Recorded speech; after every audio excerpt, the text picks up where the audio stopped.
ये कथा है ऐसे शिष्य की जिसने गुरु को ही भगवान माना।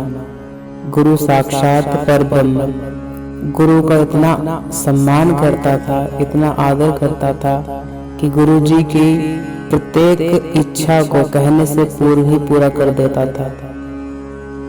संत सेवा, गौ सेवा और गुरु सेवा। गुरु जी उससे बहुत ज्यादा प्रसन्न रहते थे, क्योंकि वह गुरु के अतिरिक्त किसी को मानता ही नहीं था। बस जो भी है मेरे गुरु जी हैं। लेकिन अब उसकी परीक्षा का समय है। कालांतर के साथ साथ गुरु जी का एक मठ था। गुरु जी को अनेकानेक स्त्रोत्रों से धन की प्राप्ति होने लगी। अब गुरु जी को जब से धन मिलता तो धन के साथ में विकृति आ जाती है। गुरु जी के ऊपर काल का प्रभाव पड़ जाता है।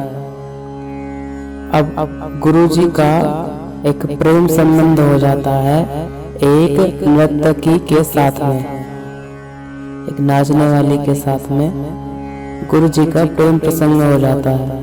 गुरु जी उस नर्तकी को मठ में ले आते हैं और अपने ही कक्ष में स्थान दे देते हैं कि उसका रहना सहना भी अपने ही कक्ष में कर देते हैं।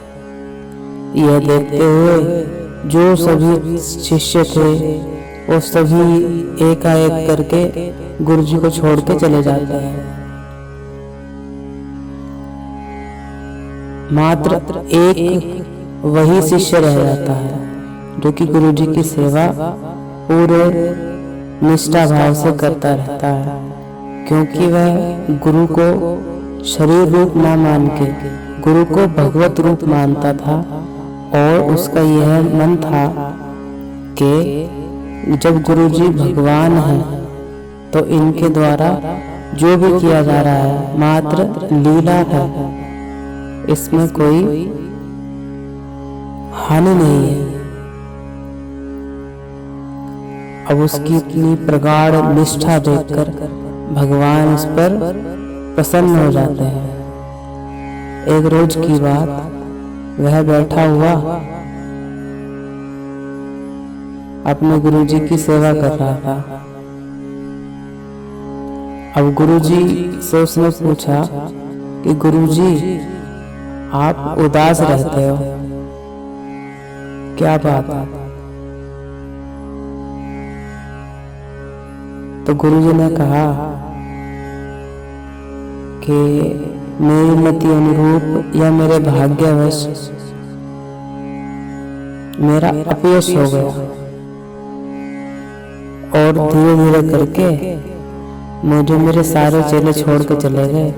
मुझे भय है कहीं तुम मुझे छोड़ कर न चले जाओ।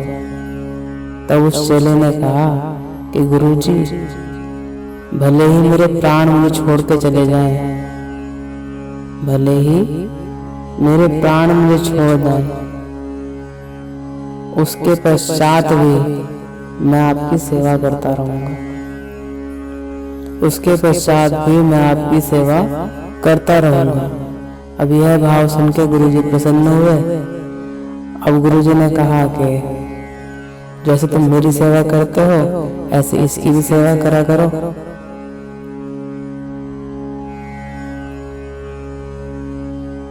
अब गुरु जी प्रसन्न तब हो जब नाचने वाली की सेवा हो। अब वो पूरे मन से गुरु जी की सेवा करता और नाचने वाली की सेवा करता। अब भगवान ने जब ये देखा, उसकी निष्ठा को देख के भगवान साक्षात चतुर्भुजधारी भगवान प्रकट हो जाते हैं और आके कहते हैं, वत्स, मैं तुम्हारी निष्ठा से बहुत प्रसन्न हुआ। अब तुम सशरीर स्वर्ग जाने के अधिकारी हो, वैकुंठ जाओगे, तो मेरे साथ चलो। अब उसने भगवान को देखा, दंडवत प्रणाम किया और भगवान से कहा कि प्रभु आप आए, बड़ी कृपा हुई आपकी, किंतु मैं अपने गुरुजी से पूछ के आ जाऊं कि भगवान मुझे लेने आए हैं। तब भगवान ने कहा कि तुम अपने गुरु से पूछते हो, वो तो इतना अधर्मी है, इतने पाप किए हैं उसने, वो तो नरक में जाएगा और उसके तो सन्मुख जाना भी पाप है और तुम उसके पास जा रहे हो। तो वो चेला भगवान पे भी क्रोधित हो जाता है, कहता है देखो भगवान, ना तो मैंने आपको बुलाया था, मेरी कोई गरज नहीं है कि मैं आपको बुलाऊं, आप आ गए और अब मेरे गुरुजी की जुड़ाई मेरे सामने कर रहे हो, ये अच्छी बात नहीं है। आप एक काम करो, मैं पूछने नहीं जा रहा, आप एक काम करो, आप जाओ। तब भगवान कहते हैं चल जा भाई, तो पूछ क्या। तब भगवान कहते हैं जाओ महाराज, पूछ के आओ अपने गुरुजी से। तब वो अंदर जाता है और गुरुजी से कहता है गुरुजी, मुझे लेने के लिए साक्षात भगवान आए और भगवान कह रहे हैं तू मेरे साथ वैकुंठ चल। अब गुरुजी जब सुनते हैं कहते हैं कहाँ है भगवान, कहते हैं वो खड़े सामने। तब गुरुजी की आंखों से अश्रुपात होने लगता है। गुरुजी कहते हैं हाँ मैं तो बड़ा पतित हूँ, मुझे कहाँ भगवान का दर्शन होगा।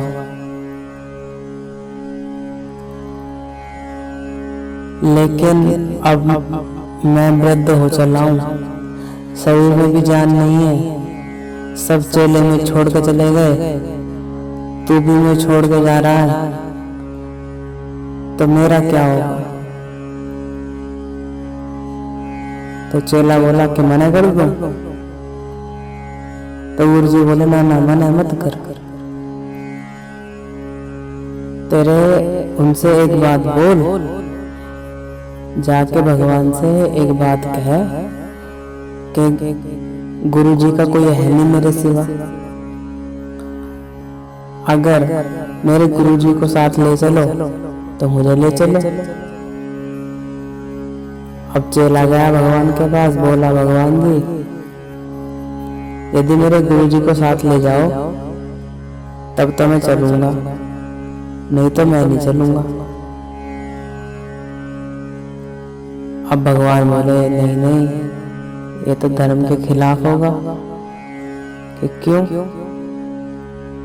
कि धर्म के खिलाफ इसलिए होगा क्योंकि ये तो नरक में जाएगा, इसने तो साधु होने के पश्चात ये अपनी प्रवृत्ति पे रुक नहीं पाया और ये तो फिर पर स्त्री के साथ में संत स्वभाव होने पे भी, संत बनने के बाद भी ये मर्यादित आचरण नहीं कर पाया, तो ये तो नरक का अधिकारी है, ये तो किसी भी हाल में स्वर्ग नहीं जा सकता। तब चेला बोला तो फिर एक काम करो, मैं भी नहीं जाऊंगा, मुझे भी छोड़ जाओ, मैं भी नरक में चला जाऊंगा।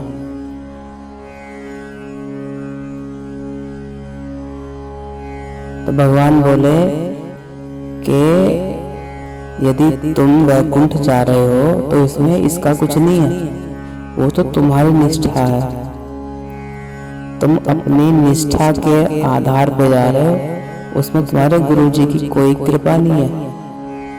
तब चेला बोला, कह रहा है कि आप जो आए हो मेरी भक्ति देख के आए हो, लेकिन वो भक्ति तो मेरे गुरुजी की है,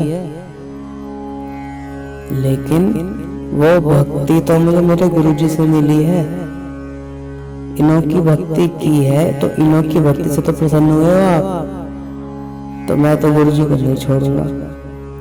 तब भगवान बीज गए, बोले मैं तुम्हारी परीक्षा ले रहा था, बुला लो अपने गुरुजी को। तब वो जाता है, कहता है गुरुजी चलो, भगवान राजी हो गए। अब गुरुजी बड़े प्रसन्न हो गए, कि चलो बात तो बन गई, चेले के सहारे हम भी चले जाएंगे वैकुंठ। तो जैसे वो दोनों बाहर आए तो पीछे पीछे वो नाचने वाली भी आ गई। बोली कि मैं तो वैसे ही अधम हूँ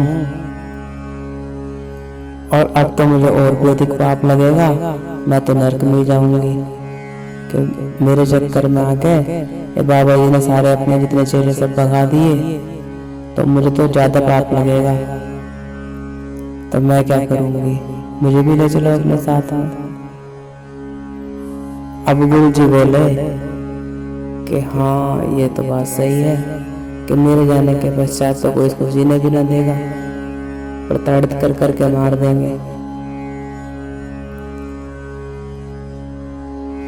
तो गुरु जी ने फिर चेले से बोला कि देखो इसके ऊपर तो हमने इतने पूरे विश्व का, पूरे संसार का हमने अपयश ले लिया, और अब भी इसको छोड़ के जाए तो भी गलत है, क्योंकि इसका कोई है भी नहीं मेरे बिना। तो भगवान से करो प्रार्थना, यदि ये भी चले तो मैं चलूं, न तो मैं भी यहीं रुकूं। तब चलो ने फिर भगवान से बोला कि भगवान कृपा करो, इसे भी ले चलो अपने साथ। भगवान बोले नहीं नहीं, ये तो असंभव है, इसकी वजह से तो धर्म की बहुत हानि हुई है, और इसके लिए तो नरक लोक में उत्तम व्यवस्था है, ये स्वर्ग लोक में थोड़ी ना जा पाएगी। कि ये तो नहीं जाएगी, तुम और तुम्हारे गुरु जी को दोनों चलना।